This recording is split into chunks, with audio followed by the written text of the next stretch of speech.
You are listening to Leaders and Legends, a podcast featuring some of Indiana's most fascinating men and women whose impact has shaped our state, our communities, and us. Join us as we discuss their imprint on our history. Leaders and Legends is brought to you by Veteran Strategies Incorporated, your local veteran business enterprise specializing in public relations, media relations, public outreach, crisis communications, and digital photography. My name is Robert Bain, Principal of Veteran Strategies, former Deputy Chief of Staff to Mayor Greg Ballard, and Communications Director for the Indiana Republican Party. I'm honored to be your host for our discussion.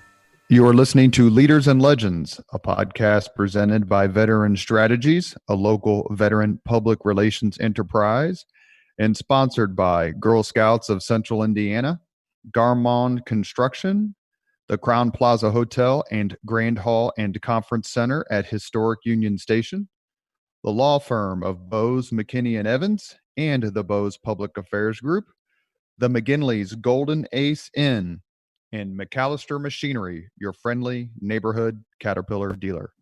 Our guest today is legendary Hoosier sports writer Mark Montieth. You know him from covering the Pacers games, from a best-selling book he wrote about Gene Keady and the Purdue Boilermakers 87-88 season. We're definitely going to talk to him about that since Coach Keady was just on the podcast. And Mark also writes for the Indianapolis Business Journal. Mark, thank you very, very much for coming on. Hey, my pleasure, Robert. Good to be with you. He is also something else, and we're going to talk about this at the very end of the podcast. He's also a cancer survivor. And like so many people who've beaten the big C, as John Wayne once called it, we want to hear how he did it and talk about his courage facing down one of the single worst things and worst diagnoses you could ever hear. Mark, I was reading through your website, and I want to make sure if you're listening to this podcast, you write this website address down. It's markmontieth.com, markmontieth.com. And if you are a fan of Hoosier sports history, please visit this website. It is, I think, get me wrong, Mark, is it $15, $20 for a lifetime membership? $19.95 for a lifetime membership, yes. I joined the website and quite honestly have been incredibly entertained by his stories, his articles, and Mark's interviews. And we're going to talk about some of those as well. But I want to make sure that we get a little bit of background because it leads right into Mark's, the first of many interactions with IU basketball coach Bob Knight. Mark, you're born, raised in Indianapolis. Is that correct? Correct. I grew up on the northwest side on 65th Street off of Michigan Road in Pike Township. Did you go to Pike Township? Pardon? Did you go to Pike Township schools? Yes. Yeah. I went to Pike High School and played on the basketball team there and worked for the student newspaper and lived in the same house all through my childhood, actually. Well, I think this is correct. I don't know that there's been any more than this, but Mark is our third Pike High School alum to be on the podcast. The first is Peter Carmichael, who runs the Civil War Institute at Gettysburg College. And the second is a guy who's really showing amazing leadership these days, and that's Governor Eric Holcomb. Yes. You went to Ball State. Reading your bio, you expressed a desire to be a journalist at an early age. You went to Ball State, but you ended up at Indiana University after, I think, just 1 year. Talk a little bit about that transition. Yeah, when I was in high school, I really thought I had no choice but to go to Ball State if I wanted to major in journalism and stay in state. I didn't want my parents to have to pay out-of-state tuition. My high school journalism teacher had been a Ball State grad, and we used to go to Ball State on weekends for various journalism workshop type things. And I thought I really had no choice. For whatever reason, I wasn't familiar with Indiana's journalism program. And when I got to Ball State, at that time, I just felt like it was it wasn't a small school, wasn't a big school. And I didn't see any advantages of either of those things.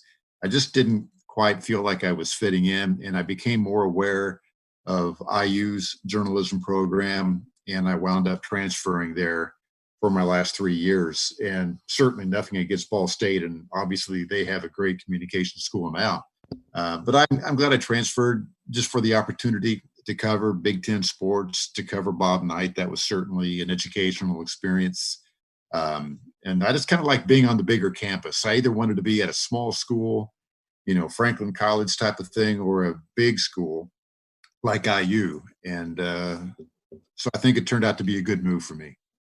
You were fortunate enough from maybe a basketball fan's perspective and a journalist perspective to hit Indiana University just as Knight's first recruiting class was getting it going. What was it like to be there in that 74, 75, 75, 76 seasons and what I think is probably Knight's most underrated accomplishment? Not only did he win the national championship in 76, but he also won 36 games in a row in the Big Ten. That is something that I dare to say will never, ever, ever happen again. You got to cover those teams and be on campus during that time. What was it like?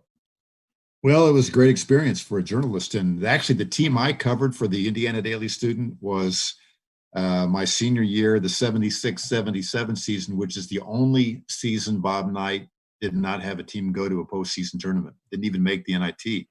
I was the sports editor of the Daily Student when they won the national championship in 76. So I was the guy back in the office putting out the paper. I didn't cover the games. And then my senior year, I was one of two beat writers that covered the team. So it was a great experience. Basketball obviously was just, it couldn't have been any bigger. I would say even now, all these years later, those 2 years of 75, 76 were kind of the peak moment for Knight. Even though he won national championships, and I covered those teams too later, but he was at his absolute peak at that time. But my experience covering the team that didn't go to a postseason tournament might have been the best thing from a journalistic standpoint.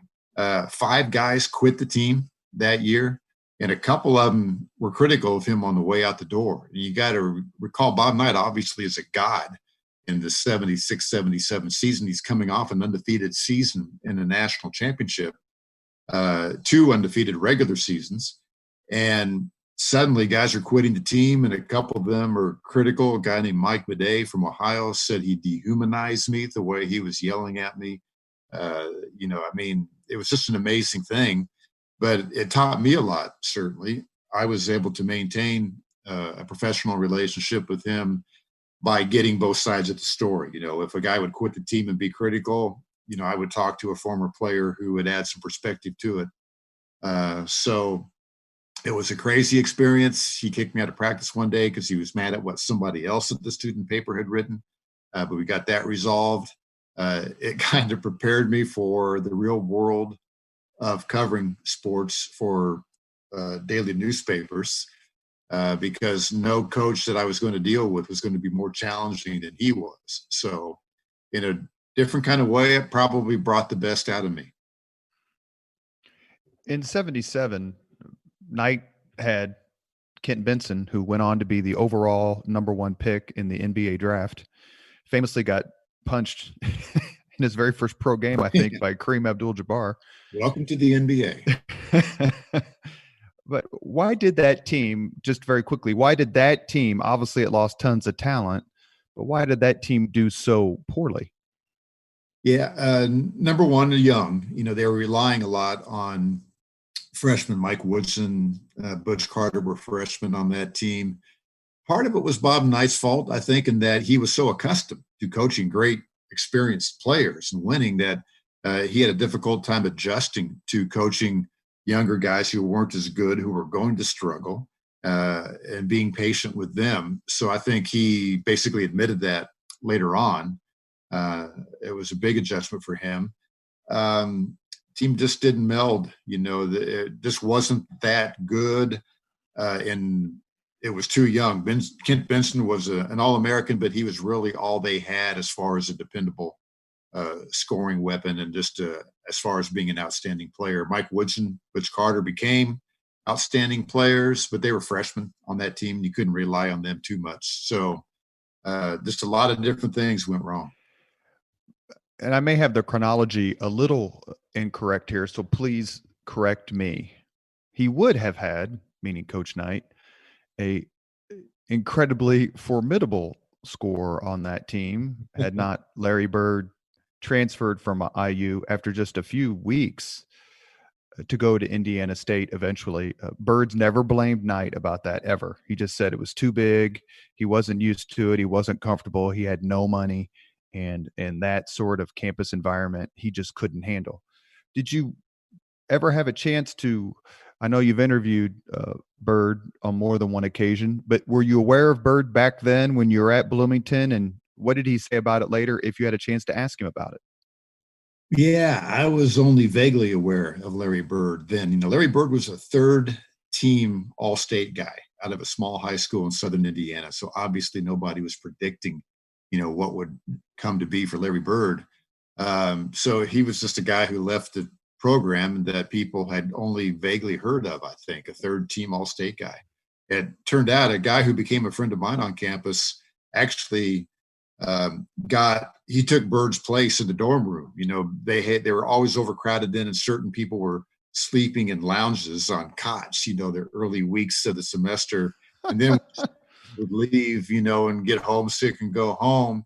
You could move into a real room. So this friend of mine, Randy, actually moved into Larry Bird's old spot in the dorm room and lived with Jim Wisman, one of the players on the IU team. So that was kind of strange. But I've talked to Larry about it, and you're right. It was just a situation where he was from a small town and felt overwhelmed on campus.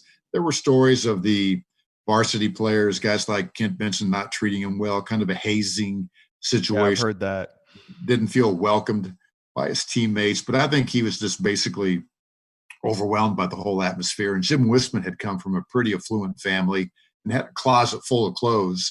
And Larry Bird just had a couple pair of blue jeans and hardly anything. So I think it was just a very uncomfortable situation for him.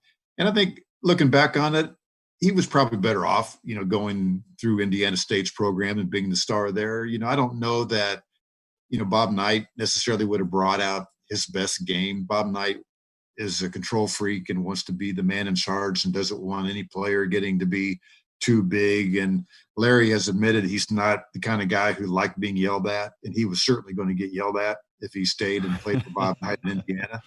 So I think it worked out for the best for Larry Bird, and in the long run, it worked out just fine for Bob Knight too. I think I recall in interviews that Bird kind of in the pros kind of stuck it to Kent Benson more than once. Yeah, and when I talked to him, he didn't really want to go there, all those years later. But I think that's probably true. I think it's kind of funny. Certain college programs and maybe pros too kind of have a tradition almost of hazing the new guys and challenging them and really just being kind of nasty to them, kind of the fraternity mindset of putting the pledges through an initiation process. And I think that might have been the case at IU at the time. So, there was also a story reported once where Bird was in a restaurant with his girlfriend and Knight walked in and kind of ignored him. Yeah. And you hear stories like that, but I think the big bottom line is that he just wasn't comfortable there and didn't feel like he fit in, and he hitchhiked home. That's so Larry Bird. Yep. And got a job at the sanitation department. Worked for the city, and he painted curbs, and he did a little bit of garbage pickup and cleaned up different areas. Yeah, he was on the city sanitation department. What was your first job out of IU? Worked for the Marion Chronicle-Tribune, and that was my only opportunity. As I remember, the economy wasn't that great then, and newspapers weren't hiring. It's not like I had a lot of choices to make. In fact, it was like a few weeks after I had graduated that I finally got a call and had a chance to go to the Chronicle-Tribune in Marion, Indiana, circulation of about 25,000, somewhere in that range. And actually was a good place to start. I was used to covering Big Ten basketball, and I go there and I'm covering county high schools, not even Marion High School. I was covering county high schools, but it was really a talented staff. Sometimes you hear talk about boxers like the middleweights or whatever, and they say pound for pound, he's the best fighter in the world. Sure. I felt like the Chronicle Tribune in Marion at that time was pound for pound as good a newspaper as there was in the state. We had some real talent there. And they were the only newspaper in the state at the time with an offset press and was running color photographs on a daily basis. And we had great photo staff. My sports editor was an old timer who was having a difficult time adjusting to the technological changes, but he was a good guy and I enjoyed working with him. And I was there for a year and a half and covered a lot of high school stuff and got a few other opportunities too. But it turned out to be a good place to start. As we always do on the Leaders and Legends podcast, we give credit where credit is due. And one of the people I frequently credit for helping me prepare for these shows is the incomparable Bill Benner. And when I told him you were coming on, he said, "You won't have a problem filling an hour with Mark, I guarantee you." And after reading your website, and I want to keep saying the website address, markmontieth.com, I got exactly the point that Bill was making to me. I don't know that anyone in Indiana knows high school basketball like you do. Did you develop your love for that particular game when Indiana had the one class tourney at Marion? Was it something that you brought to IU through Marion and then eventually the Star? And well, no, I grew up in it. I grew up watching the state tournament on television. I could remember the first state championship game I saw was the 1961 Manuel Kokomo game. I was at my grandmother's house when aunts and uncles were there for some reason, and we were watching that game on television. I just remember, the feelings they had about the game and what a big deal it seemed. So it was automatic every year to watch the state finals.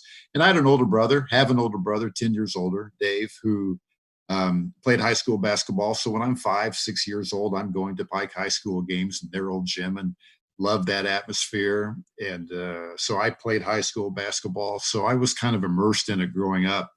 And I wouldn't claim to be the ultimate authority in high school basketball today, but I do have a great appreciation for the history and know what was going on in the 30s, 40s, 50s, 60s, and, have interviewed a lot of the Mr. Basketballs and those players. So just a great appreciation for what high school basketball means in Indiana and the way it brought people together and what it meant to smaller communities. I played on the first Pike team that won a sectional in 1972, which is kind of weird when you think about it, because Pike's been around forever. It was called New Augusta High School before World War II. So we're going back to the 1800s. We're going back to the very beginnings of the state tournament in 1911. Pike didn't win a sectional until 1972. And it was just a big deal. I mean, we had a pep rally Monday morning and then went home for the rest of the day, got out of school. And then the next weekend we won the regional, and the same thing, pep rally Monday morning, and we're off for the rest of the day because everybody was just too excited to go to school. So that's what Indiana basketball meant then in the one class system. Winning a sectional was a huge thing. So I was just immersed in that growing up and had a great appreciation for it. Pike's done pretty well since then. Yeah, they have. A lot bigger school than when I went there. Do you have a favorite high school basketball team that you've either covered or chronicled? Seen in person? Yeah, that 69 Washington high school team is really special. I think, they went undefeated and won the championship. And, you talk about a loaded team. I mean, George McGinnis is in the Naismith Hall of Fame. Steve Downing became an All-American at IU and was a first-round draft pick at the Celtics. Wayne Pack went to Tennessee Tech and played briefly for the Pacers. Jim Arnold got a scholarship to Texas, and Louis Day had a football scholarship to IU. So you're talking about an incredibly talented team that won the state championship with an undefeated season. And the other one I guess I go back to is the EC Washington team of 71, just 2 years later, where you had, again, 5 incredibly talented starters. Pete Turgovich went to UCLA, and Junior Bridgman played like 12 years in the NBA, something like that, for the Milwaukee Bucks. And Tim Stoddard played professional baseball. Darnell Adell and Reuben Bailey were the guards. I remember the names of those, all the starters on that team. So those two teams really stood out because I guess I was at the right age then, in 69, in that state championship, I would have been 13 years old. Then I would have been 15 a couple of years later. So that's the age where you're old enough to understand what's going on and appreciate it, and still have kind of an idealistic outlook on it as well. So I suppose those two teams stand out to me. May I mention another one? And I got to see it from afar because I was in the military, and you have a brilliant, very insightful interview with its main star.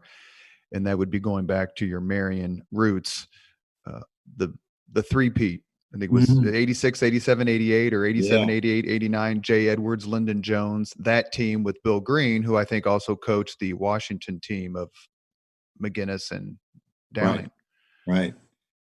Yeah, and those years, I didn't cover high school, so I didn't cover those state championships. So I was basically covering college things then, and so I didn't see them in person. But yeah, I was able to do one-on-one episodes with Jay Edwards and Lyndon Jones, and yeah, to win 3 state championships in a row is a huge thing. So Do you have a favorite uh, gymnasium? well, personally, my favorite high school gymnasium was Pike's old gym, because that's where I was going when I was 5, 6 years old. It wasn't huge, but it was just one of those classic, all wooden bleachers, 3-sided, had a stage at one end. And it just seemed like the coolest place in the world to me. Now, as far as places I visited as an adult, um, yeah, I mean, you got to love Newcastle just for being the largest at one point, and you walk in at the top of it. I always liked Carmel's gym, the one they still use, because I played in that. And I guess these gyms where you walk in at the top always seemed really cool to me. The Mm-hmm. different about those. What about the Wigwam? Yeah, and yeah, definitely should mention the Wigwam. And I did go to some games there. I did go to some games there. So the whole thing about the Wigwam, the gym itself wasn't probably any more special than Newcastle or Richmond or Kokomo or whatever, but they had that elaborate pregame ceremony with the Indian and the squaw and the tom-toms and everything with the lights going out. So I think that's what people really love to remember about the Wigwam. You don't have to elaborate too much, but who would be your 3 or 4 best Indiana high school players you ever saw with your own eyes play? Yeah, the ones I saw, and if we're talking including saw on television, I would include George McGinnis certainly. Just a dominant player, physically dominant, kind of a little reckless when he was in high school, but a coachable player and very dominant. Um, yeah, it's tough because there's so many. Uh, Damon Bailey? Damon Bailey, I only saw on television. I did not cover the game at the RCA Dome or Hoosier Dome, whatever it was then. But he would have to be up there as a high school player, certainly. Um, Steve Alford? yeah, I didn't really see him in high school. I saw him obviously a lot at IU, but I didn't see him. But he would have to be up there. I think in Indiana we really appreciate the shooters. The whole stereotype of the white guy who shoots really well, the Indiana thing, and there have been plenty of those.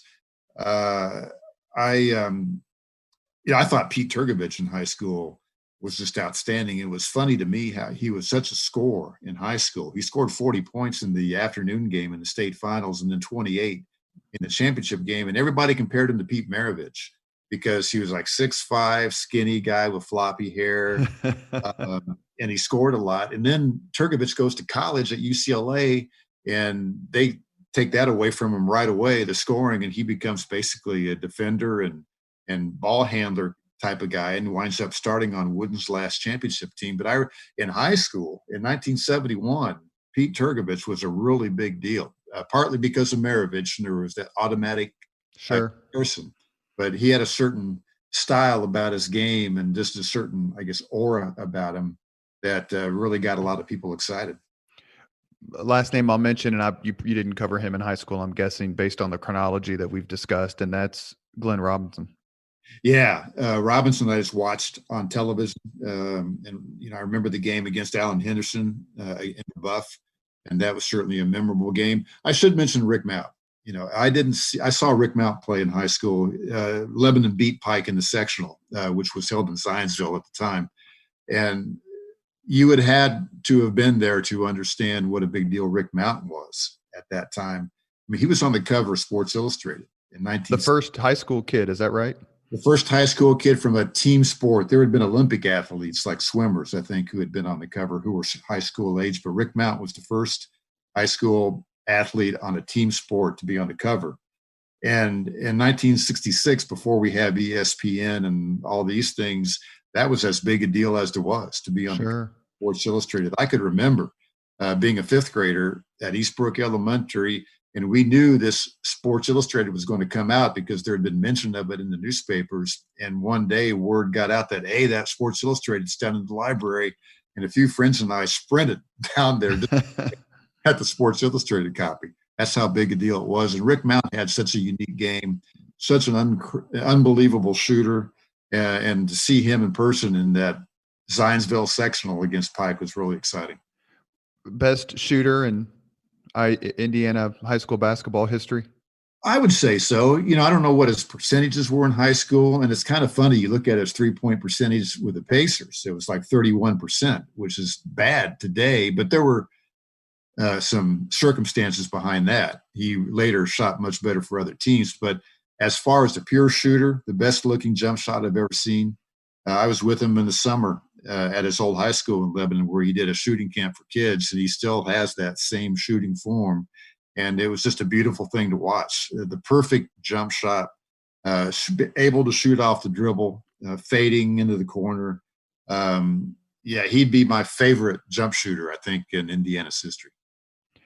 You are listening to Leaders and Legends, a podcast presented by Veteran Strategies, a local veteran public relations enterprise, and sponsored by Girl Scouts of Central Indiana, Garmond Construction, the Crown Plaza Hotel and Grand Hall and Conference Center at historic Union Station, the law firm of Bose, McKinney, and Evans, and the Bose Public Affairs Group, the McGinley's Golden Ace Inn, and McAllister Machinery, your friendly neighborhood Caterpillar dealer.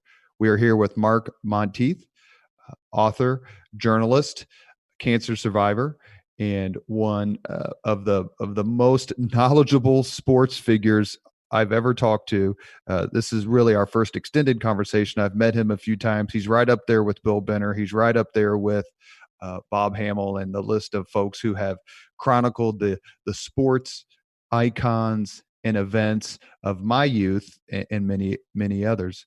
Mark, is there a Hoosier leader or legend you particularly admire? Hoosier leader or legend? I guess I would naturally kind of lean towards athletics, you know. A great leader. Well, I'll tell you, one person that I would go to, not in sports, would be Richard Lugar. You know, I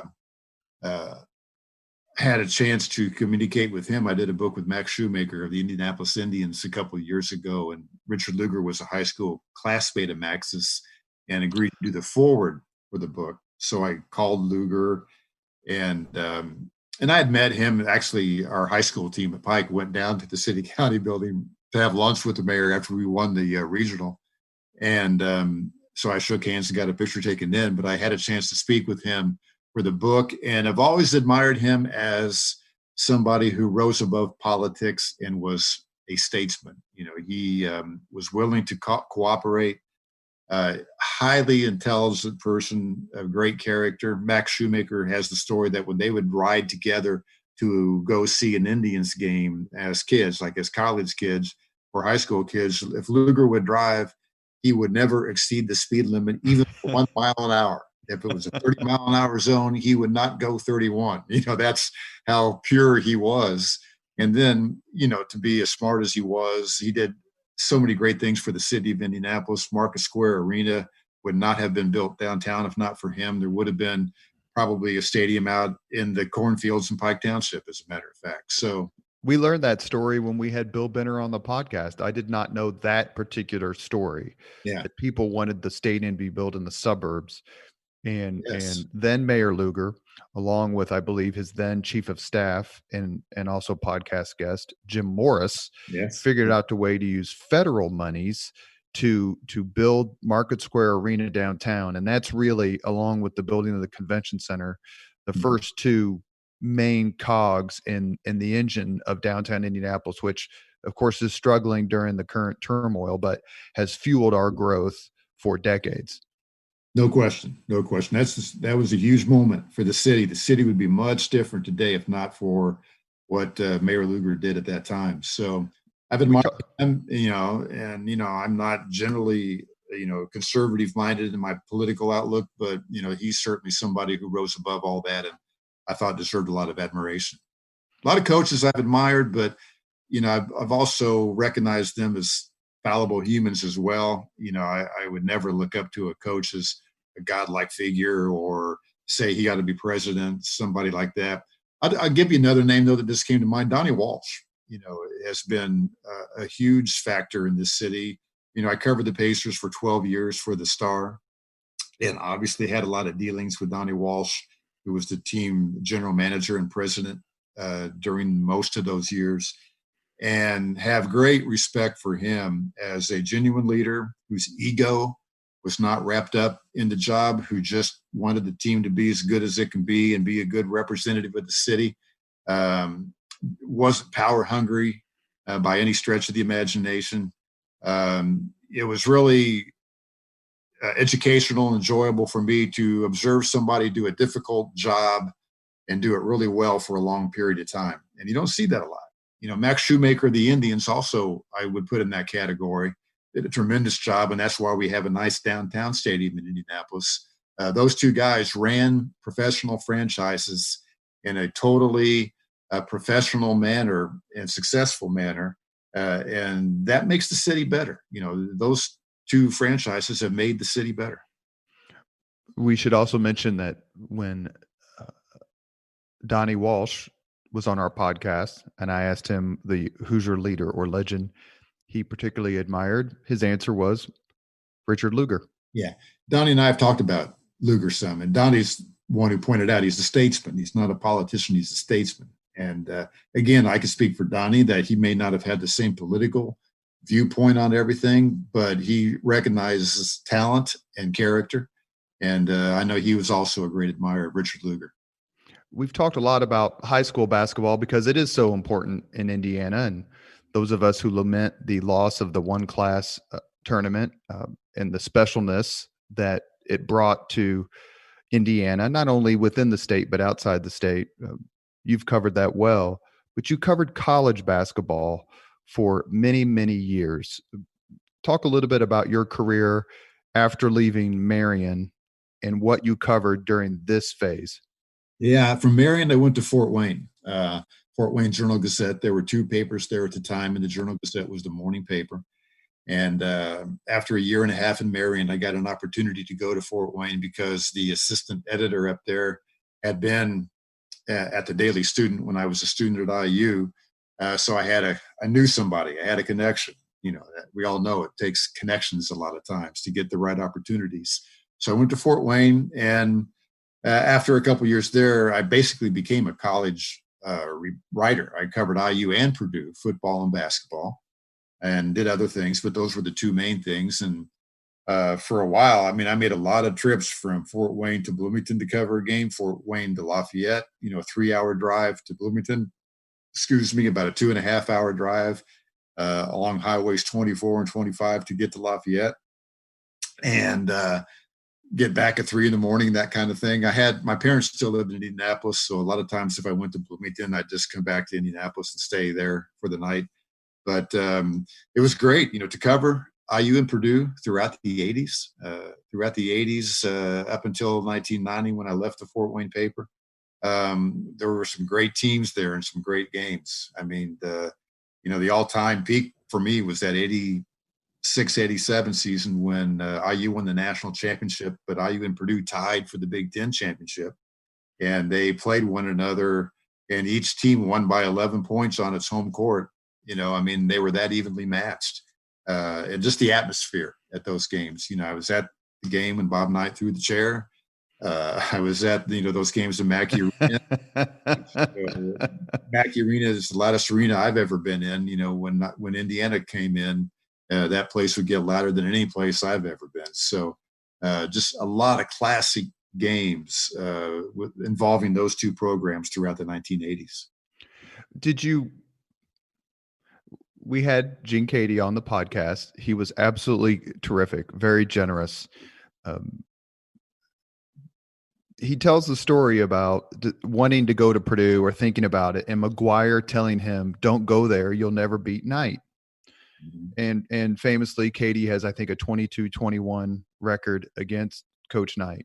Now, as an IU fan, I would quickly point out he's missing 2 national championships and another trip to the Final Four. But you can't deny Coach Keady's greatness, which must have led you to write your book, Passion Play, which is a book on the 87-88 Purdue season. And I'm going to guess it was somewhat inspired by A Season on the Brink, the John Feinstein book about the 85-86 IU team, which all of us IU fans were like, man, why couldn't you have written that book 1 year later? But talk a little bit about what you thought regarding Feinstein's book. Did you learn anything you didn't already know because you had covered Knight?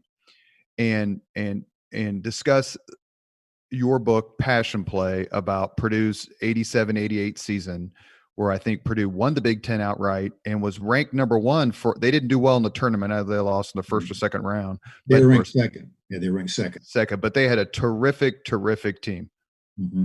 Yeah, Season on the Brink was kind of an eye-opener. I knew what Bob Knight could be like behind closed doors. When you cover a team and are around the program for a while, you eventually will probably have conversations with former players or certain people off the record that give insight into what's going on behind the closed doors. But it was still awfully interesting, and eye-opening to, see it reported that specifically. And it was just something I wanted to try professionally. I was at that point where I thought I wanted to try a book, and Purdue was going to have a really good team in that 87-88 season. They had tied IU for the national champion, or for the Big Ten championship in 87, and they were bringing back 4 of their starters, and they had a chance. I thought, man, if you could latch onto this and follow a team all the way through the season with absolutely total access to everything that's going on, and cover a team that wins the championship or at least gets to the Final Four, that could be a great thing. And, Gene Keady was always frustrated by the amount of attention Bob Knight got and the dominance he had in the state and the difficulty in recruiting against Bob Knight. So he was all for it when I brought it up to him. He thought that would be great. And we agreed that I could live up there, rent an apartment. I'd go to every coach's meeting. I'd be in the locker room for every pregame, halftime, postgame session. I went to every practice. I traveled with the team, paid my own expenses, and maintained the professional objectivity that you have to do. But it was great because not many coaches would do that. Not many coaches would allow you to do that and not want to censor it in advance. And he never, read it before it went to publication. So I look back on that now and have a great appreciation for that. And I'm still in touch with Coach Keady. Talked to him a couple of weeks ago, and have a great appreciation for what he allowed me to do and how he ran his program. Obviously, a coach who has a lot to hide is not going to let a reporter come in and spend every day with you and report on it. So it was a great experience. It was an educational experience because you see college basketball beyond the games. The games are just the tip of the iceberg in college basketball. They only play a couple games a week. So you're practicing, 3-4 days a week. You have all these meetings and everything. And, you realize what all goes into just putting on a game. And you also are reminded, at least I was, how young college athletes are. When I did that book, I was, 32, 33 years old, 32, I guess. And so I'd been out of college for 10 years, 11 years. And I had kind of forgotten how young college players are, just the silly things they say and do, and what you might call immaturity, even though they're more mature than the average college student, and a lot of adults as well. Just the things that they found funny and the way they joked around was kind of fun to watch. So, were you surprised when they lost in the second round? I was. They lost. They beat Fairleigh Dickinson in the first round. They beat who'd they play the second round? They won. They played their first two games in Notre Dame, which is ironic because Digger Phelps would never play Purdue back then, and they, that's the only way they could get in to play Notre Dame. They won their first two games, and then so they go to the second weekend, and so they made it to the Sweet 16. Okay, forgive me. They did easily, and then they get to play Kansas State in the third round. And they had a great week of practice leading up to it. I thought they were perfectly prepared. I thought they had a great mindset. They go into that game and jump out to a 10-0 lead, and they still led by 9 at halftime, and it got away from them in the second half. Looking back on that game, there were some deceiving things. Purdue had beaten Kansas State by like 22 points during the regular season at Mackey Arena. Might have given them a false sense of confidence. But Kansas State changed the way they played. After losing to Purdue, they changed their whole approach, their whole style of play. I think they slowed down their offense. And K-State, Mitch Richmond was on that K-State team. Right. 1 year later, he was Rookie of the Year in the NBA. They had two other players on that team who wound up playing briefly in the NBA, whereas Purdue had one guy on that team who wound up making it to the NBA, and that was Everett Stevens, who played 1 year for the Pacers and had a couple of 10-day contracts as well. Oh, Todd Mitchell also played briefly in the NBA.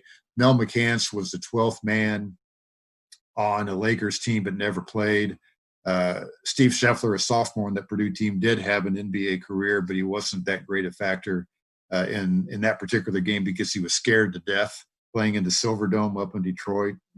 Again, reminding how young these guys are. Scheffler, who had he really came on well in that season, that 87-88 season, for whatever reason, went out in that big dome stadium and was just scared to death. And so he didn't play very much at all in the second half. So I have a theory that it's a bad thing to jump off to a comfortable lead early in a basketball game. It's my theorem that it almost seems inevitable when a team jumps out to an early double-figure lead, they give that lead back, and they usually lose the game because your mindset changes. You relax. The other team, meanwhile, focuses. They're in a crisis situation. They get focused and really come together. And once you lose your momentum the first time, it's hard to get it back. So I see that over and over in basketball. Where a team gets off to a comfortable lead and loses the game, or certainly at least loses the lead. The exception would be if it's just a huge mismatch of talent, but that's rare. Sure. So, and it goes back to that Purdue game. Purdue led 10-0. They were just rolling at the beginning, showed no fear, came out rolling, and still led by 9 at the half, and then it gets away from them. I see it all the time in Pacer games. That one of the most famous Pacer games is Game 7 in the 98 playoffs conference finals in Chicago. Right. The Bulls went on to win the title. The Pacers led by 12 early in that game. It's almost like the worst thing you can do is come out rolling and get off to a comfortable lead, because all that's going to do is wake up the opponent and it's going to relax you. Do you think that was Keady's best Purdue team, or was the team with Glenn Robinson that made it to the Elite Eight? Do you believe that was a better team? That's a tough one because the 88 Purdue team was so balanced. You had guys that had been together a long time.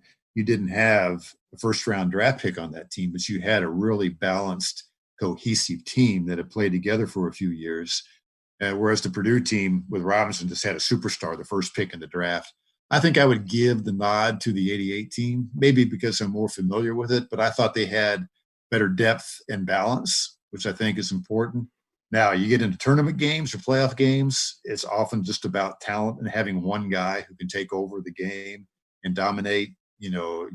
People remember that 46-point game Robinson had when they beat Kansas in the NCAA tournament to get to the Final Eight. That was just one player taking over the game and dominating it. Purdue would have had a hard time. That 88 team would have had a hard time with Glenn Robinson. But I would have given the nod, I think, to that 88 team just because of the depth and balance.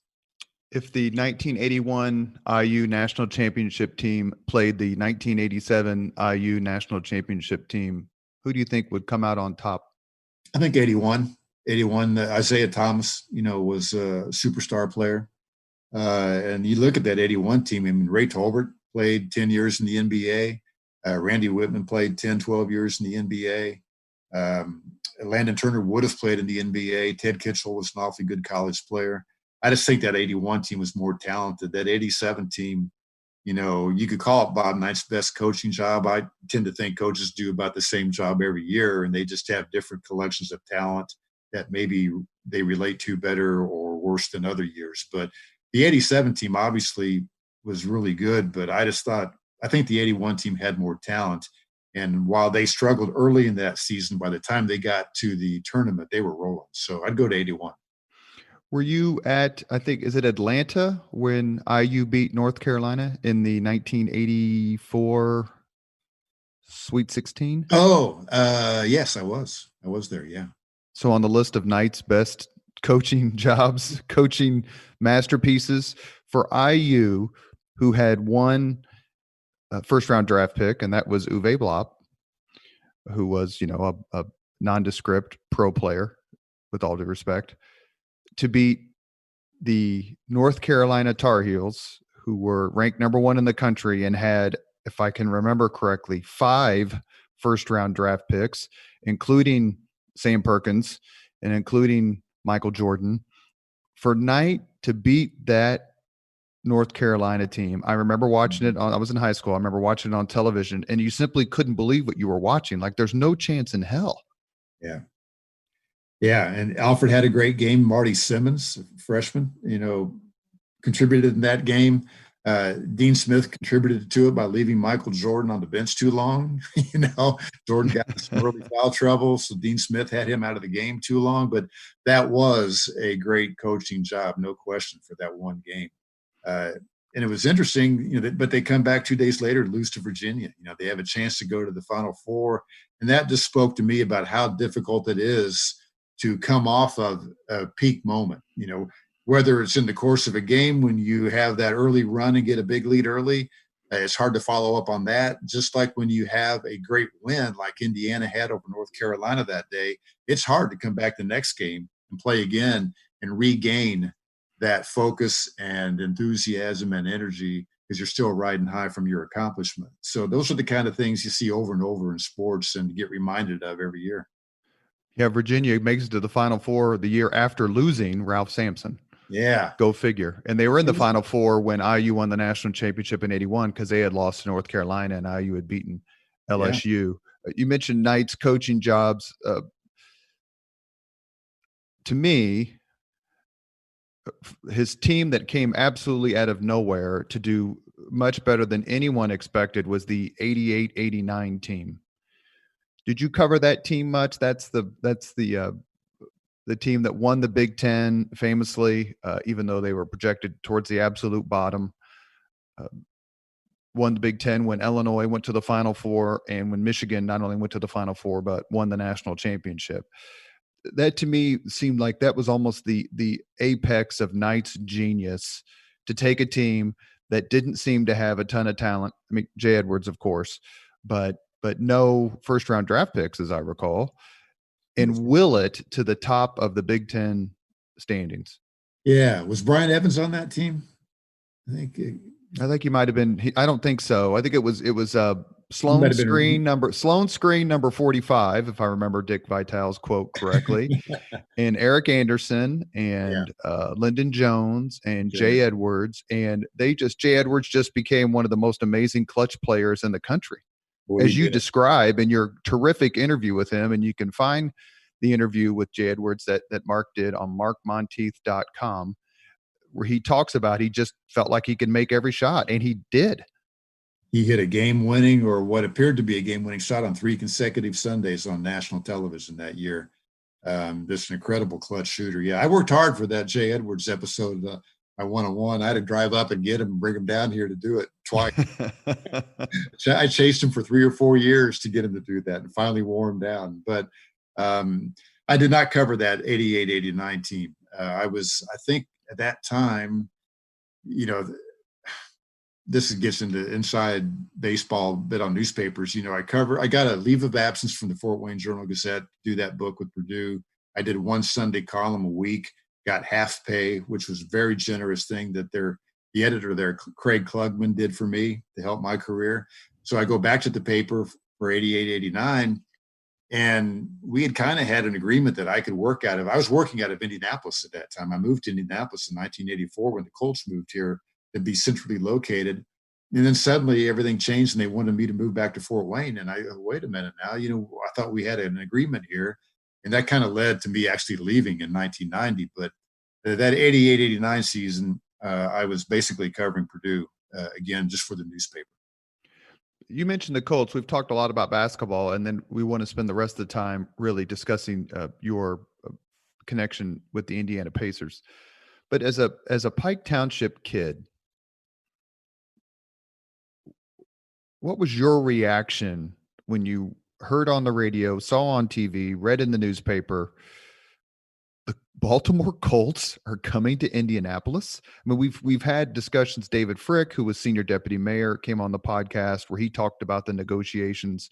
It's come up on several other occasions when we discussed the legacy of Bill Hudnut. Bill Benner talked about it. We hope to have Robin Miller on the podcast. He can talk about it as well. But were you just like, this can't be happening? Yeah, I was in Seattle, the Final Four. Bill Benner was there too. I remember talking to him. The word, I probably heard it from Bill because was talking to somebody at the Stars office, and we were in Seattle for that Final Four. Georgetown was out there, and I can't even remember all the teams now. I guess Houston, but it was Georgetown, Houston. Yeah, you're right. Virginia, which should have been IU, right? Yeah. But that's how I heard it, that, God, the Colts are moving. It seemed surreal. It had never occurred to me that Indianapolis would ever get an NFL team. It seemed like we were lucky to have an NBA team at that time in 1984, barely had an NBA team. We had minor league baseball, and that really kind of seemed like all we could support. So to hear that an NFL team was moving to Indianapolis was, just hard to imagine at that time, no question. Did you cover the Colts much? I did. In fact, that's why I moved. I'd been living in Fort Wayne. And then when the Colts moved to Indianapolis in 1984, I convinced the paper there, let me move to Indianapolis. I'll just work from home on a laptop computer. I'll be that much closer to IU and Purdue. I could cover the Colts. I could do some Pacer things. I'll cover the race in May. I'll save you all kinds of money on travel expenses. And they went for it, finally. I've been trying to get him to do that for a while. And finally, when the Colts moved to Indy, that was kind of the last piece of evidence I needed. And I covered the Colts really home and away for the first couple of years. And those were trying times.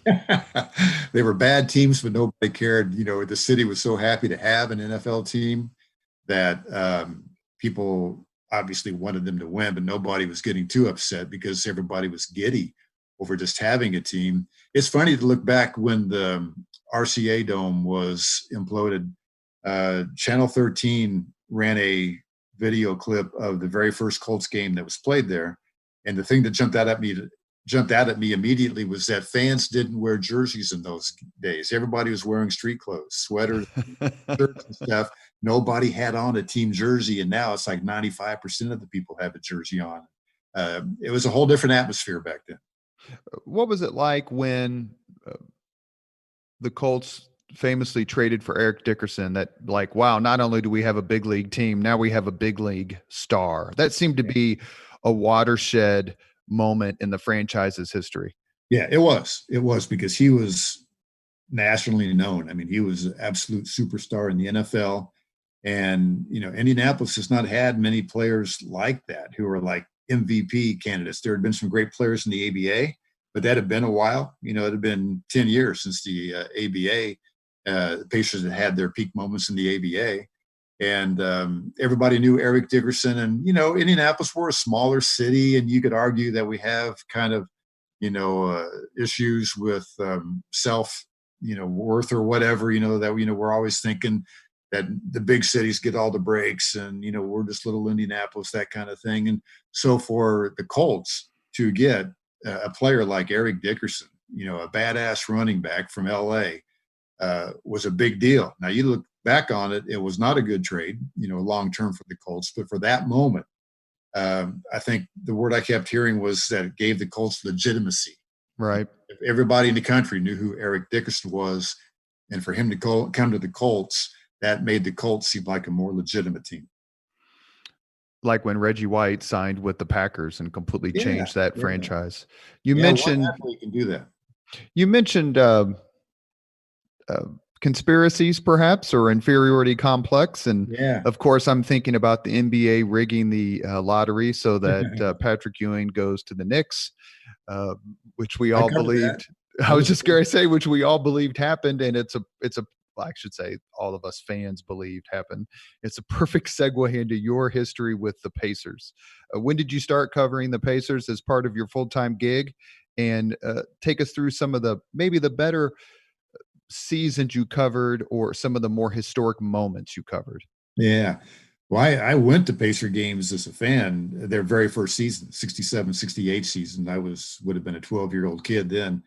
And so I would go to games, a handful a year through those ABA years. Then when I went to college, I was away from it, of course. But when I moved back to Indianapolis in 1984 to work out of here for the Fort Wayne paper, I would do some Pacer stories. I didn't go to every game or cover every game, but I'd go to games and I was writing some stories, about certain players like Jerry Sheetsting or whatever. Um, I started, I started with the Indianapolis News in 1993. And then the year later, that was merged into the Star in 94. I started as a beat writer for the Star covering the Pacers in the 96-97 season, which was Larry Brown's last season, and then covered them up through 2008 when Jim O'Brien was the coach. So I was fortunate. I had good timing in that I covered the end of Larry Brown, which was not a good season. But I covered the Larry Bird years and the Rick Carlisle and Isaiah Thomas years as well. And I covered, before 96, I covered some of the playoff games, like would have been a second or third reporter at some of those games at Market Square Arena when Larry Brown was coaching the team. I want to make sure that you get a chance to, we're going to go back to this time period, but I want to make sure you get a chance to discuss your book. It's called Reborn: The Pacers and the Return of Pro Basketball to Indianapolis. Hey, I happen to have a copy handy.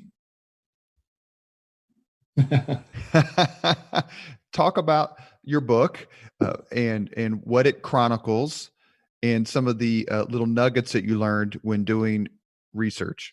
Yeah, I enjoyed the research for that. I actually began that process in like early 90s. I got kind of frustrated with the situation with the Fort Wayne paper and left there in 1990, right after the race, after the 500, and kind of freelance for a year or two. Then I took a job with a book publisher for a couple of years before getting back into newspapers. But I had a period there of a year and a half or two where I was kind of freelancing and doing whatever I could. And I always thought, man, it'd be great to do a book on those early Pacer seasons, those ABA years, because I had gone to games as a kid. And so I began interviewing people then. And I actually wound up getting kind of distracted. I learned about the professional teams before the Pacers, going back to the Indianapolis Koutskis in the early 30s and then the Olympians in the early 50s. So I interviewed a bunch of those players. I've got interviews with players who have been dead for 20, 30 years now that I did in the early 90s that I hope to be able to take advantage of someday. Johnny Wooden played pro ball here in the 30s. The Olympians are a great story in the early 50s that a lot of people that I kind of touched on in my book. But I'd gone to those Pacer ABA games and I knew some of the stories and, I knew how they kind of lit up the city. The Pacers to the city of Indianapolis in the late 60s, early 70s were kind of like the Beatles, coming in and just getting everybody, really excited and something to rally around. And, that was a big part of people's youth. So I started interviewing people for it in the early 90s. But then when I wind up covering the Pacers for the Star, that's basically a year-round job for 12 years. And I was able to take advantage of some of the travel and interview people when I was on a road trip, like when the Pacers played Minnesota. I interviewed George Mikan at his home. That's terrific. So that was great. But, it's such a day-to-day grind covering an NBA team that when you do have time off, you really don't feel like working on a book. So I kind of put it aside for quite a while. Then after I left the Star, I kind of went back to it and finally, was able to get it done for what was essentially the 50th anniversary of the franchise, from 1967 up to 2017. I was able to get the book out for that. My initial idea was to do something on all the ABA years. I wound up with 400 pages on the first 2 years.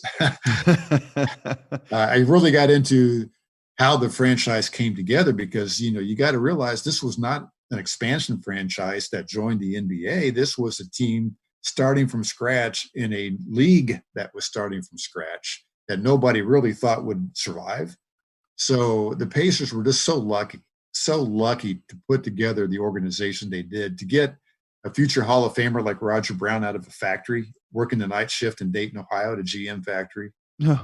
You get Freddie Lewis, who's backing up Oscar Robertson in Cincinnati, hardly playing there.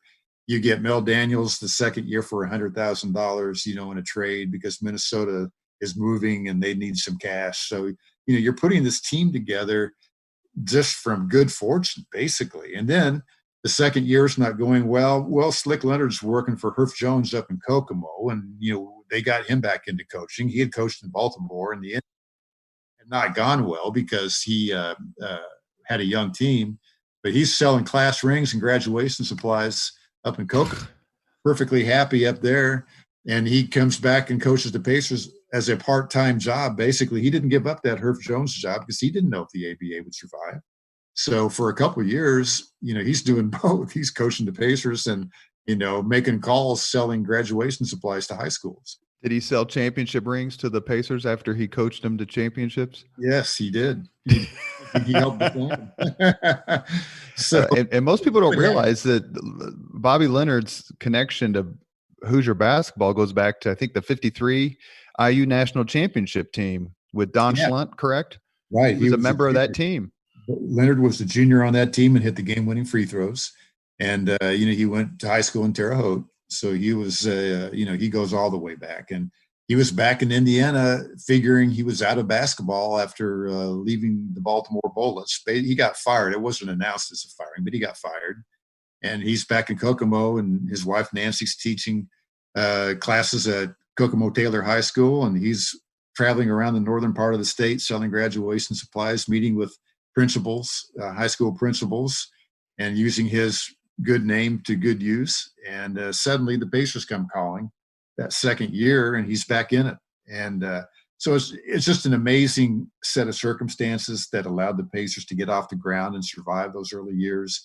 And I got into a lot of the personal stories of those early Pacer players. Jimmy Rail from Kokomo was an original Pacer, and he had a great individual story. And Roger Brown, and of course Mel and Freddie Lewis, and guys like Reggie Harding, who played that first year, 7-foot center who was really talented but couldn't get his mindset out of the ghetto. So I got into the personal stories too. So I cut it off after 2 years, and this is how they got off the ground. And the next project would be on the championship years of the ABA Pacers. And I've tried to, and I'm going to, once all this Rona drama ends. Of course, we'd love to have Slick Leonard on the podcast. We'd love a chance to talk to him. I've met him just a few times, but obviously don't know him very well. And then I would like to do a podcast on the Pacers during the ABA days. And I've talked to Bill Benner about it. And he says, we can't do it unless Montieth joins us. And I'm like, okay, that's fair. Let me ask you a quick question. The very best Indiana Pacers ABA team plays the very best Indiana Pacers NBA team, 7-game series. Who wins? Yeah, I'm going to make some people angry with this, but I would say probably the NBA team, but only because the game changed so much over those 20, 30, 40 years, whatever we're going to be talking about. The players got so much bigger and more athletic. Now the ABA championship teams were, the best. They might not have been as good as the NBA champion, who knows, but they were competitive with that team. So for their era, they were great. And no Pacer team has ever won an NBA championship. But you got to realize, like, Mel Daniels was the ABA's most valuable player 2 different years as a Hall of Famer. He was the center. He was 6'9", 220 pounds. That's Paul George. Paul George is 6'9", 220. So, the Pacers had a starting backcourt of a 6-foot guard, Freddie Lewis. Sometimes it was Billy Keller at 5'10", or it might have been Donnie Freeman at 6'3". just the size and, of the players changed so much that an ABA team would have been overwhelmed physically by a Pacers NBA team where you have, say you have the team of Roy Hibbert and David West and Paul George and the other starters they had, George Hill, those guys, it would have been overwhelming physically. People will get angry hearing that. But if you're talking about the ABA Pacer team as it was at that time versus the NBA team as it was at that time, the NBA team, I think, would be overwhelming physically. But you cannot take anything away from the ABA guys. They grew up in an entirely different era where you didn't have AAU in the summer. You didn't play year round. You didn't train year round like the guys today. You kind of took the summers off and used training camp to get back in shape. So there was just a physical difference between the two eras. And as much as people don't want to admit it, the guys are better today, and people will often say, oh, they shot the ball so much better back then. Well, they didn't. All you got to do is look at the shooting percentages, look at the free throw percentages, the 3-point percentages, all that. They shoot it better today. I'm sorry. I'm old enough to be nostalgic and say it was way better back then. Got to look at it objectively, and the guys today are better. They just are. When Donnie Walsh came on the podcast, and I think if my memory serves correctly, the Pacers won in the ABA championship 70, 72, 73. Correct. Uh-huh. And the NBA champions those years were the Knicks, the Lakers, and then the Knicks again. Mm-hmm. And I asked him how he thought the Pacers could play against those teams. So we're not mixing eras like we were in my previous question. Right. But of course, I don't think that the 72 Laker team that won the NBA championship went 69-13, and that was a transcendent team with a 33-game winning streak. But how do you think the Pacers would have done that same collection of talent, McGinnis and everyone else, against the NBA teams of the same era? Yeah, I think if you're going to go to the Pacers in 73, the last title they won, by that time, George McGinnis is a second-year player. He's got some experience. He's a little older. That team could have matched up, with the Knicks team. In fact, the Pacers and Knicks had an exhibition game at the Coliseum in, I want to say 71. They weren't coming off championship years, but they both had been champions in 70. And so the Knicks with their team together and the Pacers with their championship team together, it would have been in the fall of 71. The two teams had an exhibition game at the Coliseum. Are you aware of this story? Never heard it before. So take your time. Yeah, it's often misrepresented, but the Pacers and Knicks, two championship teams, square off in an exhibition game at the Coliseum, sells out. And the weird thing about it, the Knicks won by 2 points, but the bizarre thing about it was that both coaches sat their starters in the fourth quarter. They treated it like a preseason game and played the starters like first and third quarter and played reserves second and fourth quarter. And Slick likes to talk now like, well, Slick will tell you the Pacers won for one thing.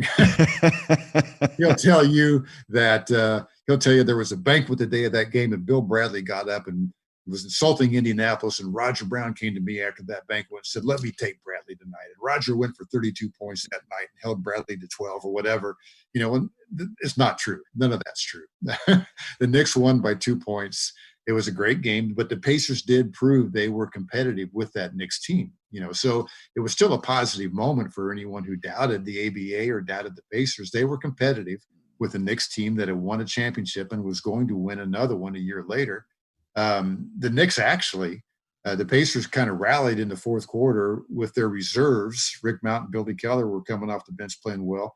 And the Knicks actually brought their starters back into the game to win the game by a couple of points. So the Pacers showed up well, and Walt Frazier and guys were highly complimentary of the Pacers after that game. I talked to Frazier even now when the Knicks come in, he's on the broadcast crew, and we'll talk about that game some, and he remembers being impressed by the Pacers.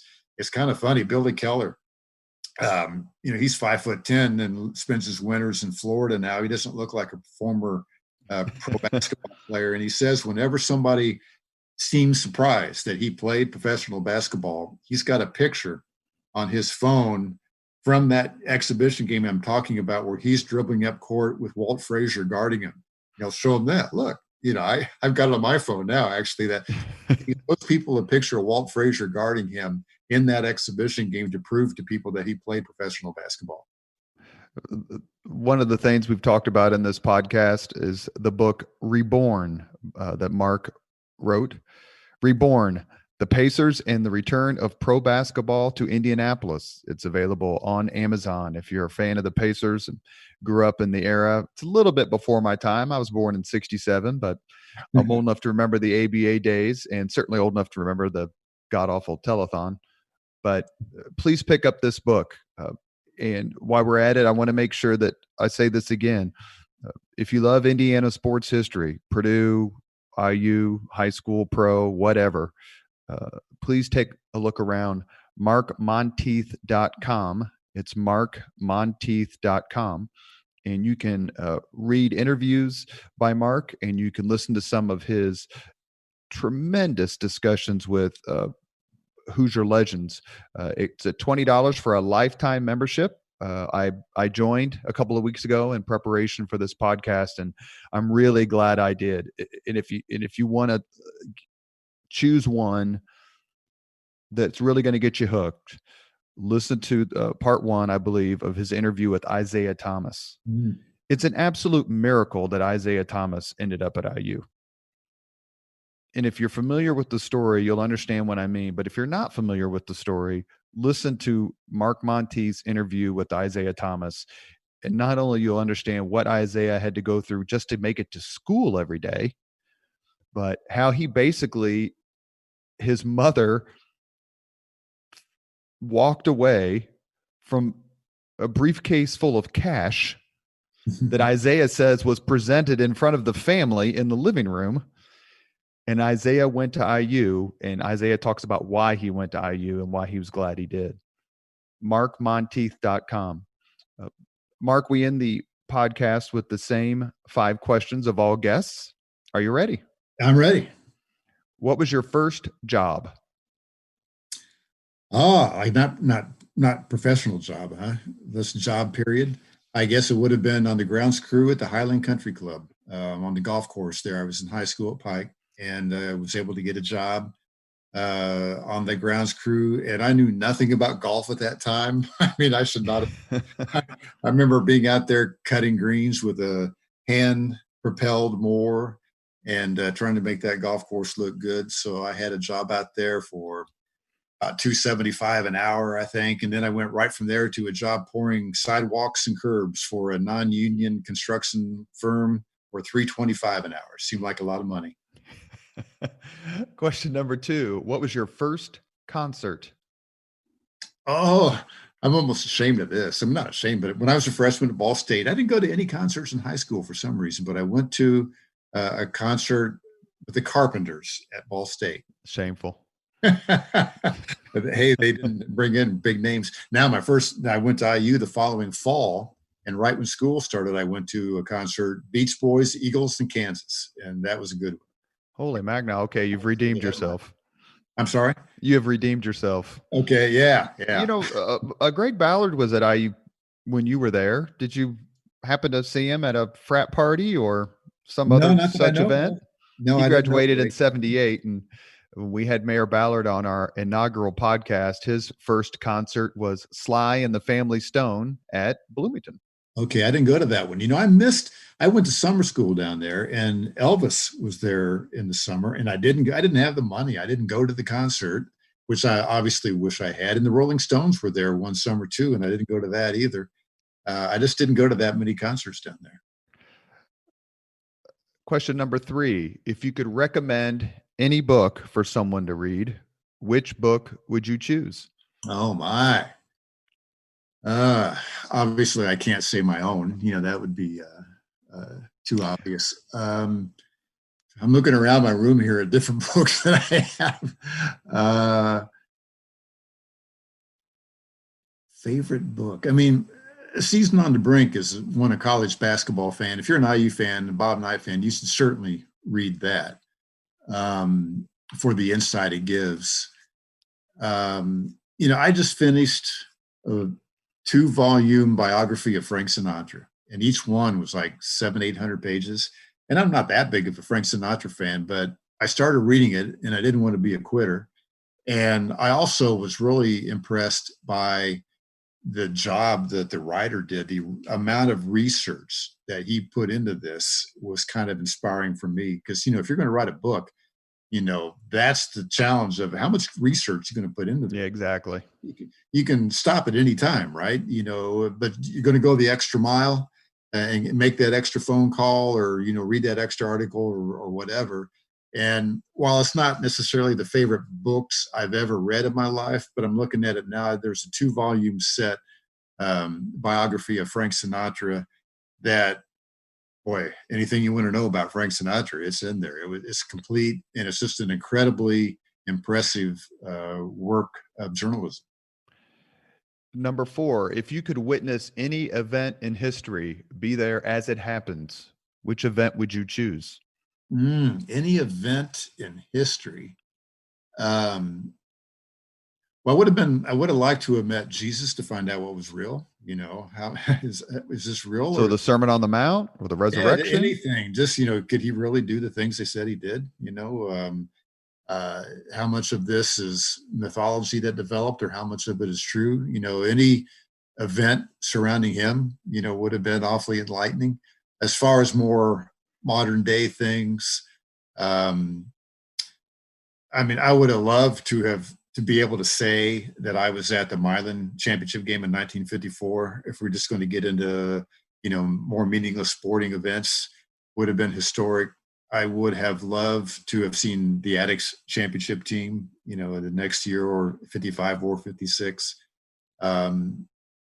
I've seen most of the major Pacer things, but if we're talking about sporting events, I think that, or to see Jesse Owens run, Sure. Jesse Owens in the Olympics in 1936. I think maybe that would be my top sporting event. I think ESPN or somebody said that was the greatest sports moment in history, Jesse Owens winning that gold medal. And by the way, I've got an uncle named Bob Lemon who went to Purdue, who ran against Jesse Owens. My uncle Bob Lemon was the Big Ten hurdles champion, and I think it was 1938. And I've got a picture of him arm in arm with Jesse Owens, when Jesse was at Ohio State, because they competed against one another. And my uncle Bob was great. He would say that whenever I competed against Jesse, I stayed right with him until the gun went off. So he wasn't making any excuses. He knew who the better man was in those races. But it kind of makes me proud that my uncle, ran against Jesse Owens and kind of had a relationship with him. Last question. If you could have dinner with anyone living today, 2 hours off the record, whom would you choose? Living today. Dinner with anyone living today. Bill Benner? I've had a lot of dinners with Bill. a lot of meals on the road. Here's a quick distraction. Back when Bob Knight was coaching at IU, and I think this is literally true, that if you put 3 or more sports writers together from the state of Indiana, and this could have been in August, it could have been any day of the year, the conversation would always turn to Bob Knight at every single time during the year. I believe it. At IU, we could be sitting down at the Speedway having lunch or something, and it would always turn to Bob Knight. That's how dominant he was in everybody's conscience at the time. But that's not your question. The question, living today,